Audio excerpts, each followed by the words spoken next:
De ampla defesa e contraditório, que é o nosso próximo tema. Deixa eu abrir aqui, estava aberto, eu acabei fechando, agora eu abri de novo.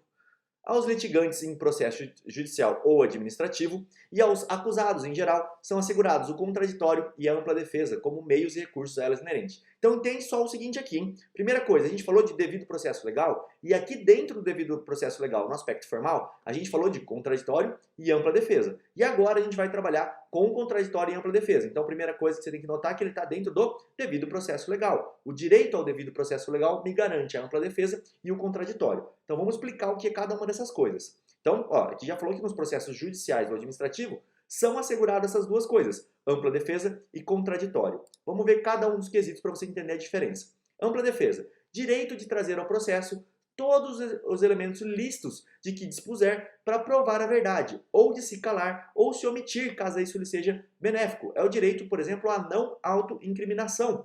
Eu já falei um pouquinho para vocês ali no inciso anterior, mas a ampla defesa é esse direito, por exemplo, que o réu tem de ficar calado. Olha, eu não sou obrigado a trazer uma prova contra a minha vontade, que vai me prejudicar. O que é isso? É o direito à não autoincriminação, direito da minha ampla defesa. Na minha defesa, eu não preciso me expor para poder ajudar, por exemplo, o processo. Eu não preciso fazer isso. Eu tenho direito à ampla defesa, beleza? Então, o conceito aqui, a ideia é, eu posso trazer aquilo que for lícito para eu poder provar a verdade, ou se eu quiser me calar. Então agora vamos no contraditório. O que é o contraditório? Já falei também um pouquinho para vocês. É o direito dado ao indivíduo de contradizer tudo que for levado ao processo pela parte contrária. Assegura também a igualdade das partes do processo, ao equiparar o direito da acusação com o de defesa.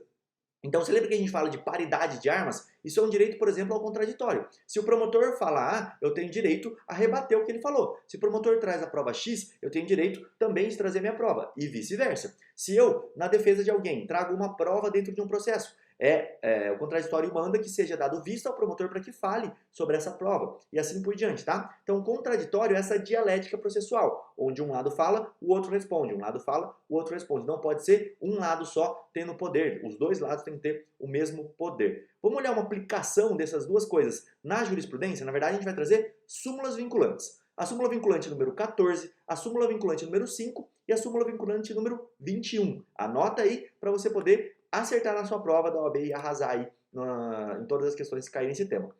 É direito do defensor, no interesse do representado, ter acesso amplo aos elementos de prova que, já documentados em procedimento investigatório realizado por órgão com competência de polícia judiciária, digam respeito ao exercício do direito de defesa. Então, olha só que interessante isso daqui, hein? É direito do defensor, ou advogado aqui no caso, né? No interesse do representado, ter acesso amplo aos elementos de prova. Ou seja, eu tenho acesso ao inquérito, eu posso ver o que está lá dentro, tá? Já documentados em procedimento investigatório realizado por órgão com competência de polícia judiciária. Digam respeito ao exercício do direito de defesa. Então, eu posso ter, por exemplo, acesso ao inquérito policial. Claro que se for uma medida que quer prender alguém, pegar alguém de surpresa, vamos dizer assim, com um mandado de prisão, ou um mandado que precisa entrar no escritório de alguém para poder olhar o que está ali dentro, e se isso for prejudicar a diligência policial, aí o delegado não precisa comunicar a outra parte. Claro, ele vai pedir para o juiz, vai pedir o sigilo, vai explicar o porquê, o juiz concordando com isso vai ser feito sem dar vistas ao defensor da pessoa, porque senão ele avisaria e perderia a efetividade da medida. Entenda o seguinte, inquérito policial é uma peça acusatória, e é justamente por isso que o pacote anticrime vem trazendo uma nova visão, de que o inquérito ele tem que ser, por exemplo, retirado de dentro do processo, porque ele é uma peça acusatória. Aonde está o contraditório aqui, ele é diferido, ou seja, ele é feito depois, tem outras regrinhas, mas para você agora, só decora esse ponto aqui que vai ser mais interessante, tá? Vamos falar agora da súmula vinculante número 5. Ela fala o seguinte, a falta de defesa técnica por advogado no processo administrativo disciplinar não ofende a Constituição. Presta atenção, isso aqui é uma pegadinha, tá? Pode cair para você, tanto em direito administrativo quanto em direito constitucional, a seguinte pergunta. Olha, houve uma defesa técnica aqui em procedimento administrativo e ele não foi acompanhado de advogado. Isso feriria o princípio do contraditório, por exemplo? Aí você vai ter que responder que não, tá? Porque já tem uma súmula vinculante com esse entendimento. A falta de defesa técnica por advogado no processo administrativo disciplinar não ofende a Constituição, beleza? Então, processo administrativo disciplinar não ofende a Constituição se não houver um advogado para fazer a defesa ali.